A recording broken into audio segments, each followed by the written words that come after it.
right, moving on to the AFC West, starting with the Los Angeles Chargers.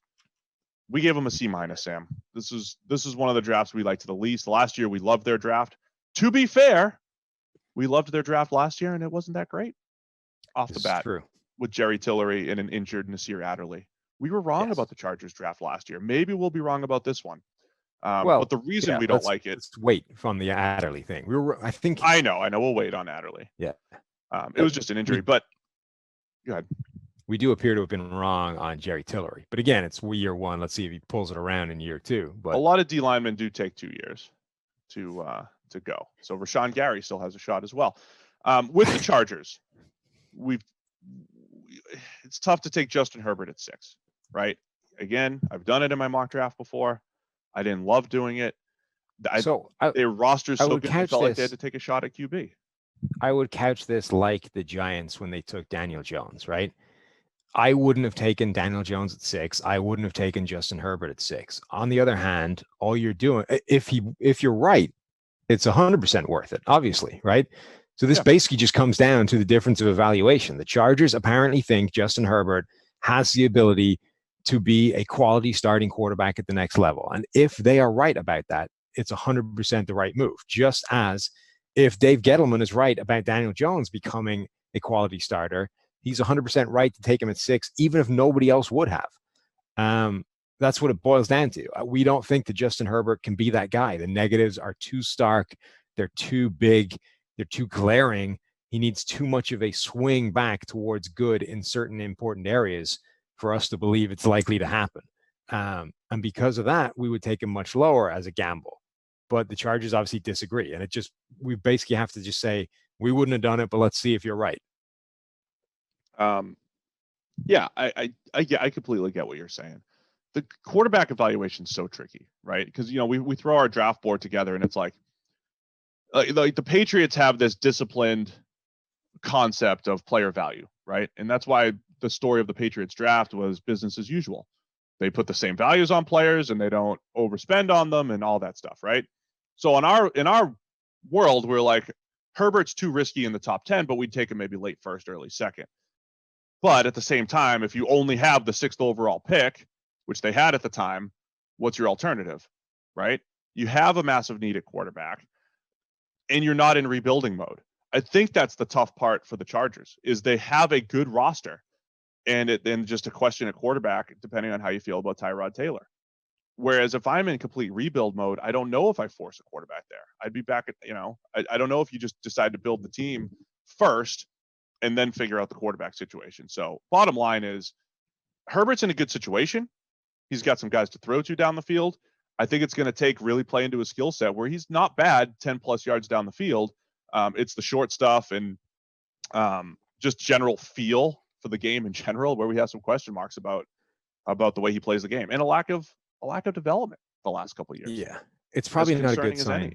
Right. It's probably not a good sign that by far my favorite pick of their draft was the 7th rounder in KJ Hill. I was literally tweeting as they made the pick that KJ Hill in the 7th round is an absolute steal for somebody. And even if I didn't need a receiver, I would make that pick because I would be so confident that he becomes like a quality starting slot receiver immediately. And then basically as soon as I tweeted that out, it was like, yeah, the Chargers just picked him like 3 seconds ago. Right. So I think that's a great snag for them. Yeah, that is my favorite pick of the draft. And our guy said it could be one of the absolute steals. PFF draft guide comparison was Cooper Kupp, another guy that you liked. You have a type, Sam. So then the other move that we thought was head scratcher, of course, was Kenneth Murray, the Oklahoma linebacker going at 23 overall. They traded up to get him. They gave up 37 and 71. So once again, Kenneth Murray must have the value of 2 different players, essentially, or one extra player, so to speak, right? The players at 37 and 71, that was a steal for New England in the trade back. And our question on Murray, I said this to somebody on Twitter yesterday. I said, look, of all of our evaluations, linebacker's not the one I'm going to really pound the table for and say, you idiots, you took a guy that we're lower on with regard to Kenneth Murray. Because if linebacker has a shot to overcome shoddy production in the past, it's if they're athletic and have a skill set that you can use. he has a skill set that you can use, especially in that back seven with Derwin James and all the guys that we've talked about surrounding him. Like if they just use him to cover a Clyde Edwards-Helaire from the Chiefs now, the running back, there's probably some value there. He can do that. He works downhill really well. He can sniff out screens. Like he does some really good stuff. His feel for the game though, too, kind of like Herbert, just isn't there. It doesn't have a great feel for playing zone and seeing crossing routes and all these different things. So we were much lower on Murray than say the rest of the NFL. There was a pretty good consensus though that he was a first round caliber player for whatever it's worth. So the player himself might not be as bad as we thought, but the process of 37 and 71, those two picks trading up to get him, massive risk there. Well, as I say, there's three things essentially, wrong in air quotes with this pick. A, you traded up to make it happen. So as you say, he essentially has to be worth what two of the equivalent picks, lower picks would have been. That's usually unlikely. B, two, we don't love the player, period, as much as some of these other guys. When you look at the other players around the board that were going around this time, I think you could have taken a different player and been better. And C, just linebacker generally is not the impact needle mover that it used to be. Linebacker used to be able to completely transform a defense and change everything. Now there aren't that many guys that do that. There's Bobby Wagner, Luke Kuechly's just walked away. He was another one. But cornerback, this is a team that has this secondary that's like 5/6 of the way to being able to create this amazing dime package monstrosity that can go head to head with the Chiefs. But starting cornerback number 2 is the other question mark. So if they'd done that, traded in and snagged a Christian Fulton or a Jalen Johnson or whoever was still around at that point, I cornerback would have made a ton more sense. Yeah, I'm with you, man. I think that would have been really nice for what the Chargers have defensively. So we went C-, in part because of process, in part because we didn't love the players that they took until the 7th round. Las Vegas Raiders, they ended up as a C as well. Henry Ruggs III goes in the first round at 12 overall. Damon Arnett at 19.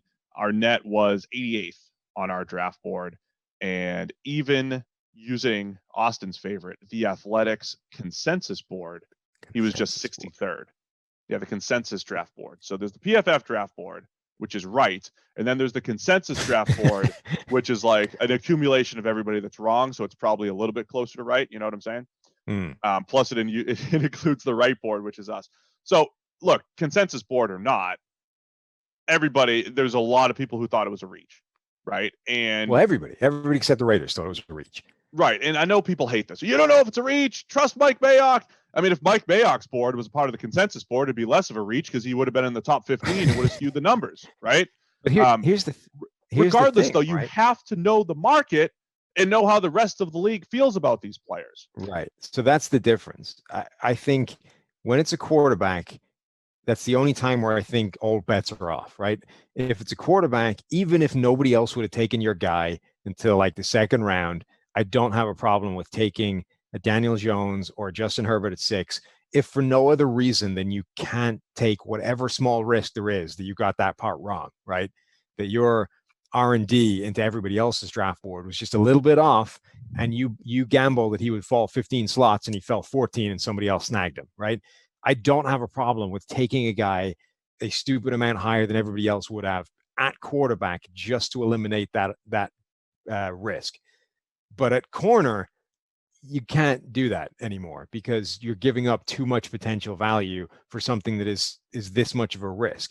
Like the strike rate at any position is sufficiently small that you should not be that confident in your ability to be better at this than everybody else when the difference in your evaluation is so great. Here's the one other piece, right? Because I've heard Raiders fans say, well, they identified the guy that fits their scheme and does this and that. And I love scheme fit. It's one of my favorite things to discuss. I see the way this team plays and I see the way this guy fits in, right? However, the more we've studied scheme, a lot of the NFL, like 80% of the NFL does the same things, right? Yes. And there's always this like outlier 20%, whether it's the Ravens, maybe the Shanahan system. There's always a few outlier systems. Seattle's cover 3. They are very specific outliers. It's like, this is really what we do. we don't deviate from it much, and it's different from the rest of the league. It's really only 20%. So like the Raiders aren't in that 20% from a scheme standpoint. Like, yeah, you play some off coverage, it's mostly zone, you play a little press man, like that's 80% of teams, right? So I want to know, what was it about Arnett that they thought he was on or off the field a much better fit than Jalen Johnson, than Jeff Gladney, than Christian Fulton, and whoever it is, all the other guys that we thought were better than Arnett. What was it specifically about him that he had to be the guy at 19? Yeah, if you dive into the kind of coverage filters that we have and look at what the Raiders ran, they don't run any one thing, right? This is not a team that has a very, very specific this scheme. This is what we run, 80% of the time, and we need a player that fits this. And if they don't, we're screwed. The Raiders run a little bit of everything. And if anybody was describing Arnett as a player, he was a man coverage specialist. He is a man cover guy. If you were looking for a scheme fit that fit his description, it would be like the Lions or the Patriots or one of these teams that runs man coverage an absolute ton. The Raiders are not one of those teams. So he might be a nice fit for what you want to do. But again, it's not a reason to propel him around higher on your board than everybody else had him. So then the Henry Ruggs pick, you don't love it in general. I'm fine with Ruggs at that point. I would have liked to see CeeDee Lamb there. We talked about that quite a bit as a great fit for Derek Carr. I think Ruggs has that big play potential after the catch, down the field. I know all the question marks there. I also hope that encourages Derek Carr to throw the ball down the field more.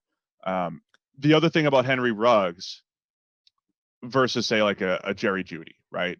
No, I don't think anybody thought that Ruggs is the more complete receiver than Jerry Jeudy or CeeDee Lamb, right? So when you draft him 12th overall, what are your expectations, right? Like when you draft CeeDee Lamb 12th overall and you're the Raiders, you're like, all right, he's probably going to be an Amari Cooper go-to guy. Like that's what we're trying to reproduce from 2015 and 16, right? But what happens when you have Henry Ruggs at 12th overall and he's flanked by Tyrell Williams, Hunter Renfrow, Brian Edwards coming in, Zay Jones? Are you expecting number one production out of him? Are you okay if he's just the deep threat number two? If he's just a Mike Wallace type, a Will Fuller type? Like, I'm okay with that. I want to know if the Raiders expect more from him, because I think that's when teams get into trouble. When they say, my first round pick has to be a number one wide receiver, let's treat him like that, rather than Henry Ruggs is a complementary piece. A one that I want on my team, don't get me wrong, but he's a complementary piece, but he's on a team that doesn't have many good compliments right now. So I want to see if they're trying to feed him 8 to 10 targets a game just to justify the 12th overall selection. Yeah. Look, I've become like the anti-Ruggs guy over this process. And it's not that I dislike him as a player. It's that I just think the hype got out of control. I think him in the first round makes a lot of sense. I think the upside is there to chase. And like I say, unlike a lot of these speed receivers, he is that ball skills guy at the catch point as well. He'll go up and get it. And I think there's value to that. Just that the idea that you would take him over CeeDee Lamb or Jerry Jeudy is nuts to me. Like, they are so much more complete receivers than he is. And they were both available when they made this pick. And at that point, I just can't get on board with that. So they got Lynn Bowden, too, a guy that they already said was going to be more of a running back. He was a slot receiver at Kentucky, turned quarterback, and just a fun to watch. Did a fantastic job of adjusting the quarterback, throwing like 3 times a game, and just helping them, be competitive when they didn't have a quarterback. Brian Edwards could be a pretty good player in the third round, a guy who goes up and gets it. Another one of those huge receivers in this draft. And then, of course, my favorite, Meek Robertson, the cornerback out of Louisiana Tech. You get him in the 4th round, and that's an absolute steal. I think he's going to be a baller at the NFL level, Meek. Yeah. What are you typing I think so to me too. right now? Anything important? I'm telling you, so you had this list of guys, right? That was, you had all the speed receivers in one place. You pulled up a playlist of these guys. Yeah. I think you need to lower your threshold to really dial in on really dial in on the future of a Henry Ruggs. I think. Well, Deshaun Jackson ran 4.35, so he's part of the cutoff. Yeah, as well. So that's a problem. You might have to But I'll pare it down. Listen, I'm going to pare it down because I'm going to get Julio Jones out of there, Calvin Johnson. Like, there's a couple. That's what I'm saying, real right? You might have freaks. to I'll pare it down further. You might have to like cherry pick in guys like Deshaun Jackson who have shown that they are that guy. But the idea that Deshaun Jackson, it belongs in the same bucket as like a Kevin White, just doesn't, or a Calvin Johnson, just doesn't really make sense to me. Yeah. So for those who don't know, I'm trying to do like a really in-depth study on these super. Trying to find out what the hell Henry Ruggs is going to be.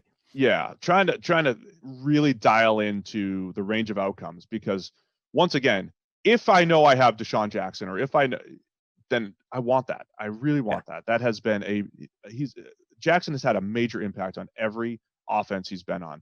Will Fuller has made a bigger impact than I anticipated because of his speed and his deep speed. When we evaluated him, we're like, hey, he can't do this, he can't do this, he can't do this, but he can do this one thing really well, and he has done this one thing really well, and it's been so important for the Texans offense when he's been out there. So I'm trying to, but also what's the difference between those guys and the next guy that runs 4.3 or 4.28 or whatever it is. So I'm trying to do a deep dive this offseason and really get into that. So I do think there's a potential wide range of outcomes with Ruggs. My big question is, do they feed him like a number one, or do they say Will Fuller is your comparison? Mike Wallace is your comparison. You're a complimentary. What's that? Lewis Murphy ran a 4.35. Oh yeah, there's some names on there. You're like, what? I mean, dude, I actually really forgot Terry McLaurin ran that fast. Same. Because I still don't see him as he doesn't play like a speed receiver. He gets open deep and all that stuff, but you don't look at him like, oh, he's, burning the defense. But yeah, he was fast and about. How did he end up in the third round?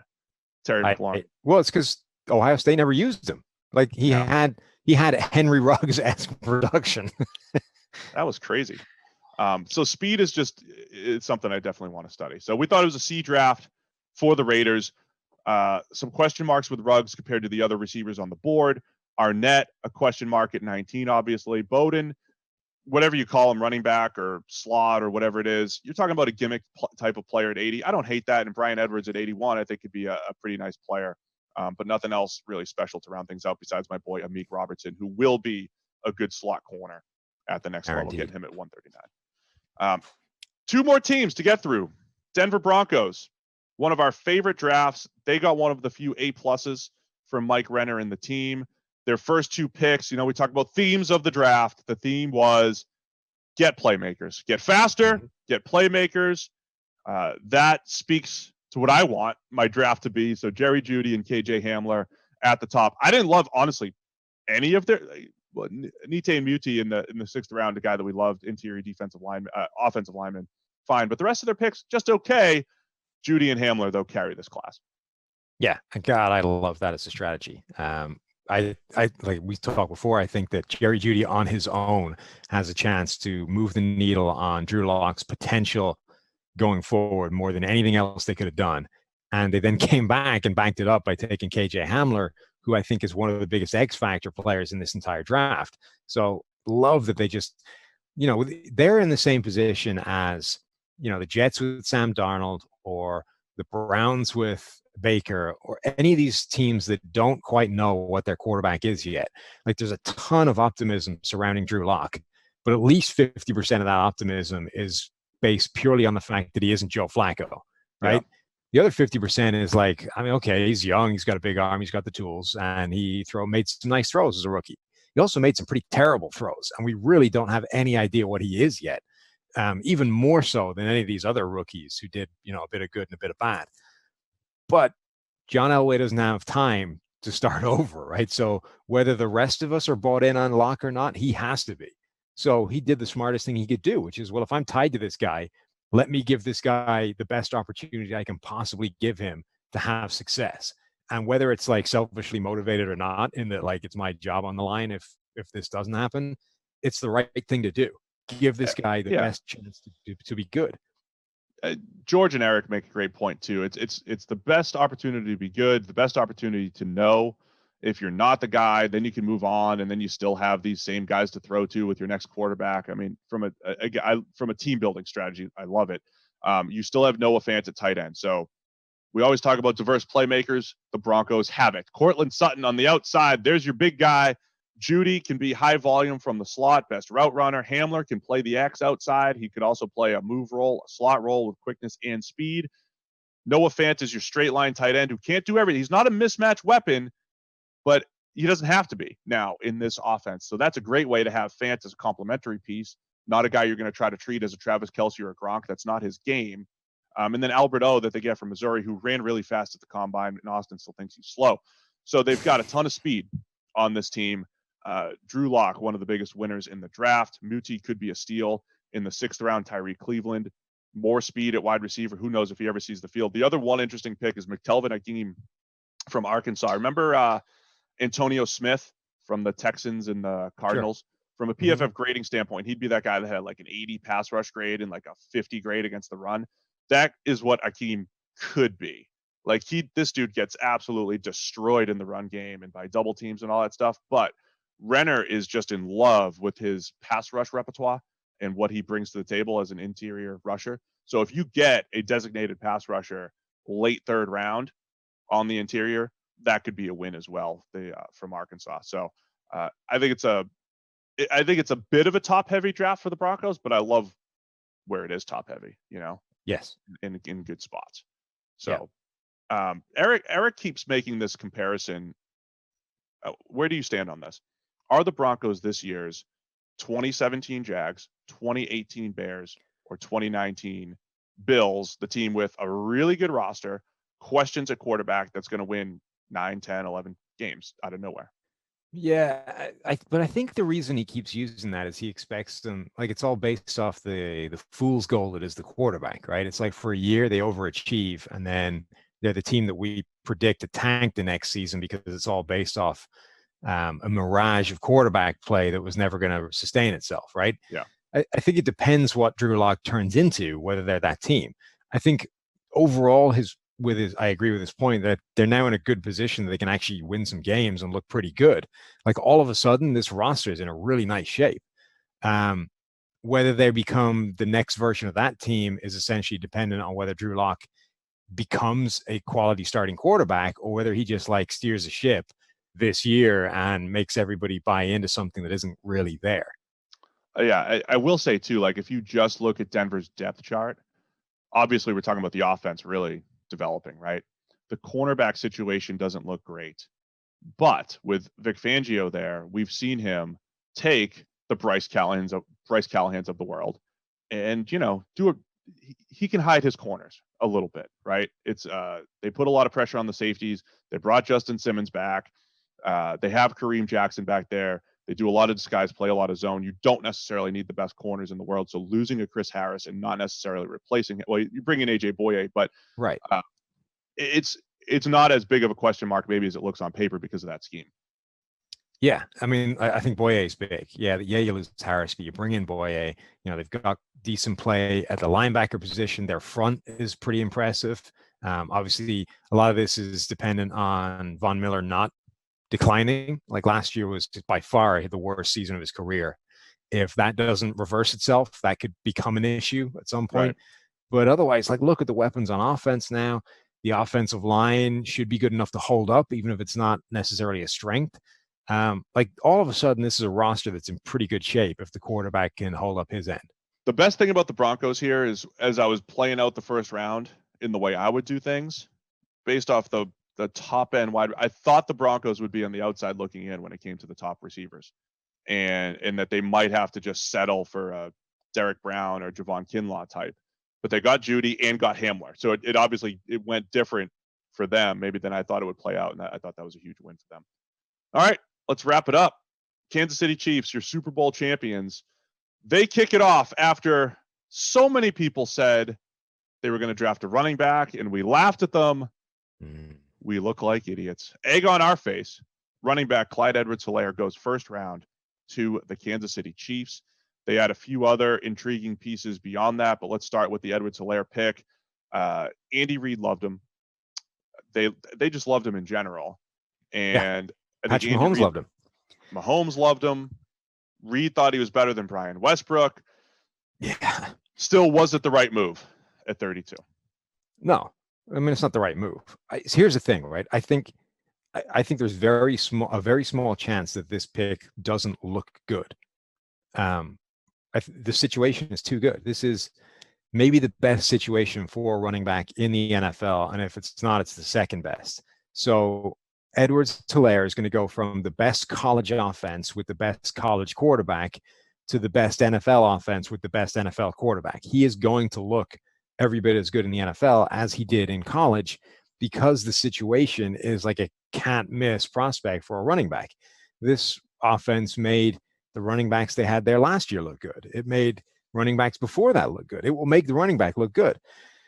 The reasons that that is true are the reasons you don't take a running back in the first round, because it will make pretty much any running back look good. And even if Edwards-Helaire is a notable step above some of these other guys, it's not going to move the needle enough to justify that pick when you could have taken, say, a cornerback and dramatically improved a player at a certain position on your roster in a way that would actually work its way to winning football games. So I think in a vacuum, great, just a bad pick. In a vacuum, if his usage pattern is the same, fine. But is it truly just down to they're going to hand it off to him more? They're going to try to feature him more? I don't think they'll even feature him more. You don't think so? I mean, there was already talks about them saying, look, we want to be more productive on first down. We want to pick up 7 yards per carry on the first, which, nobody does. I mean, there's already talk about that. So Andy Reid is at the forefront of not worrying about run-pass ratio. It's Andy Reid and Bill Belichick, the guys that just don't care. Like, I'll start the game with 28 straight passes. I don't care. Is that going to change with the first-round running back here, with the Brian Westbrook type? I don't know if it will, because Eagles fans are still yelling at Andy Reid for not running the ball enough, and he did have Brian Westbrook there. So as long as that doesn't change, he is a tough cover, right? He's a tough guy for the defense to worry about because of Kelsey and Tyreek and the other options that they have. I'm more worried about the long-term play with this.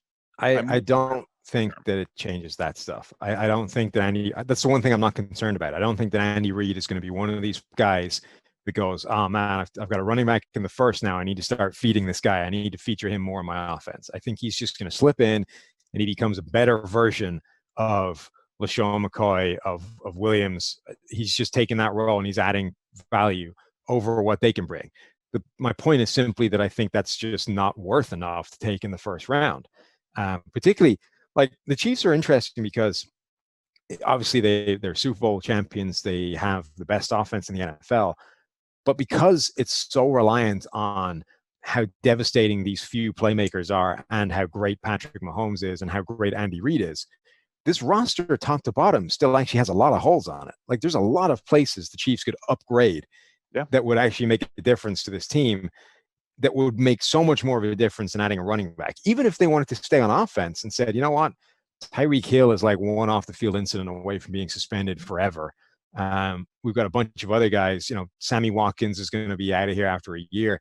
Like, if they decided that we can keep building contingency on offense, add a wide receiver to this, I think that would be a better pick than adding a running back. I just think running back is the least impactful thing they could have done in the first round to actually winning games.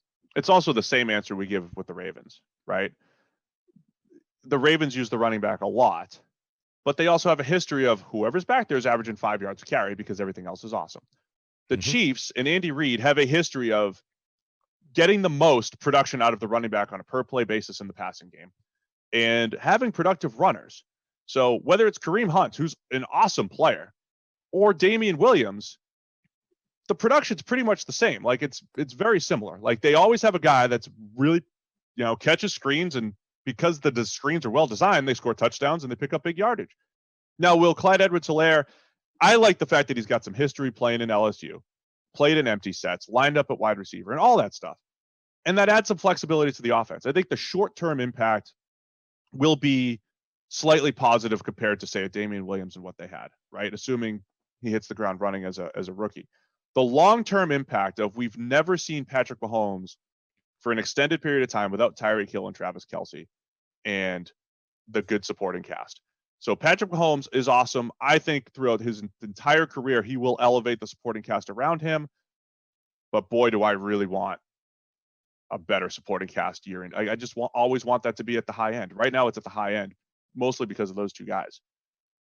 Maybe the best pass catching tight end in the league and the most dynamic deep threat in the league.